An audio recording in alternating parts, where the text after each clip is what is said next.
नमस्कार विद्यार्थी मित्रांनो, तुम्हा सर्वांचं परत एकदा स्वागत आहे आपल्या चॅनलवरती. लास्ट लेक्चरमध्ये आपण बघितलं होतं बेसिसिटी ऑफ अमीन्स. ठीक आहे. तर आज आपल्याला नवीन एक इलेक्ट्रॉनिक इफेक्ट सुरू करायचा. त्याचं नाव आहे हायपर कॉन्जुगेशन. ठीक आहे. त्याचं नाव आहे हायपर कॉन्जुगेशन.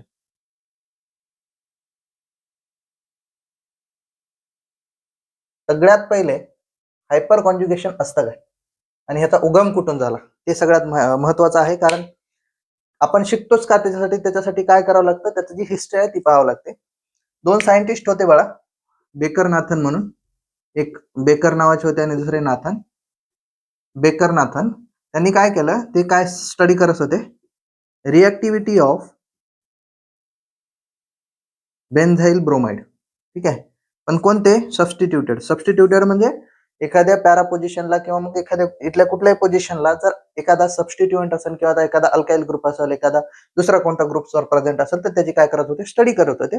आणि त्यांना असं आढळून आलं की जे आपला सबस्टिट्यूएंट आहे, ठीक आहे, आता इथं दोन सबस्टिट्यूएंट त्यांनी घेतले. एक घेतला पॅरामिथाइल बेन्झाइल ब्रोमाइड आणि दुसरा घेतला टर्शरी ब्युटाइल बेन्झाइल ब्रोमाइड.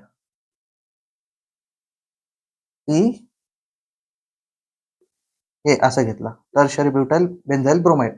आता अकॉर्डिंग टू इंडक्टिव्ह इफेक्ट इथं असायला काय पाहिजे की बघा, इथं काय असायला पाहिजे की हा जास्त रिएक्टिव्ह असायला पाहिजे. बरोबर आहे. कारण हा इलेक्ट्रॉन देतो आहे. इंडक्टिव्ह इफेक्ट नुसार काय, जेवढे जास्त अल्काइल ग्रुप प्रेझेंट असतील तेवढे जास्त इलेक्ट्रॉन देतात. ठीक आहे. म्हणजे ज्याची रिएक्टिव्हिटी वाढवतात. बरोबर. इथं काय होईल, इथं पण तसंच व्हायला पाहिजे, पण हे जास्त रिएक्टिव्ह असलं पाहिजे याच्यापेक्षा. पण झालं उलट. उलट झालं म्हणजे काय झालं, हा जास्त रिएक्टिव्ह झाला याच्यापेक्षा.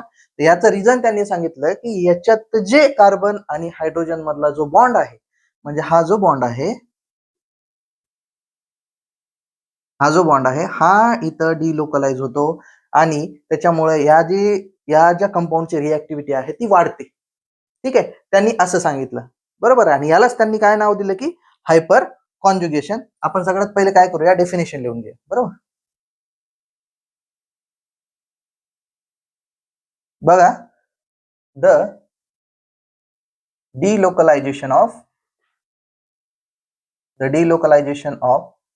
sigma ch bond electron density, sigma ch bond ची electron density to the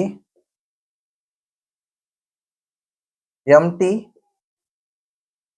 p orbital किंवा मग हाफ फील्ड किंवा मग त्याला डायरेक्टली असं की partially field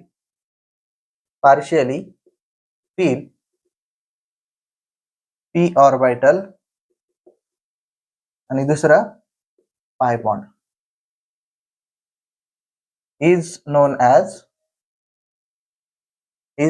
as hyper conjugation. त्याला काय म्हणतो आपण, हायपर कॉन्जुगेशन. ठीक आहे. आता हायपर कॉन्जुगेशन मध्ये काय, सिग्मा सीएच ची बॉन्डची इलेक्ट्रॉन डेन्सिटी, एक तर एमटीपी ऑर्बिटल. आता एमटीपी ऑर्बिटल म्हणजे काय असेल तुमचा, एमटीपी ऑर्बिटल कुणाकडे असते, कार्बोकॅटायन कडे. ठीक आहे. कार्बोकॅटायन कडे काय असते, एमटीपी ऑर्बिटल प्रेझेंट असते. बरोबर. मग दुसरं काय, partially field P orbital, partially field P orbital. आता ही कोण असेल, हे असेल आपला कार्बन रॅडिकल. ठीक आहे. रॅडिकल म्हणजे अनपेड इलेक्ट्रॉन प्रेझेंट असतो. ठीक आहे. आणि दुसरं काय, पाय बॉन्ड. पाय बॉन्ड म्हणजे तुला आपलं अनसॅच्युरेशन काय, डबल बॉन्ड. असं याच्यामध्ये जर डिलोकलायझेशन होत असेल तर त्याला आपण काय म्हणतो, हायपर कॉन्जुगेशन म्हणत असतो. हायपर कॉन्जुगेशनला दुसरं एक नाव आहे बेकर. मी आधीच सांगितलं, बेकर नाथन इफेक्ट. आणि दुसरा आहे त्याला म्हणतो आपण नो बॉन्ड रेझोनन्स. ठीक आहे. आता रेझोनन्स काय आहे ते बघायचं आपल्याला.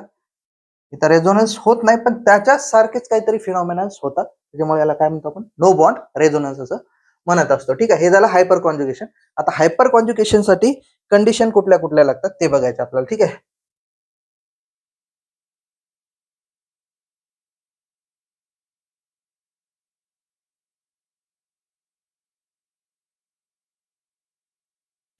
कंडिशन सगळ्यात महत्वाची एकच कंडिशन आहे, ती आहे प्रेझेन्स ऑफ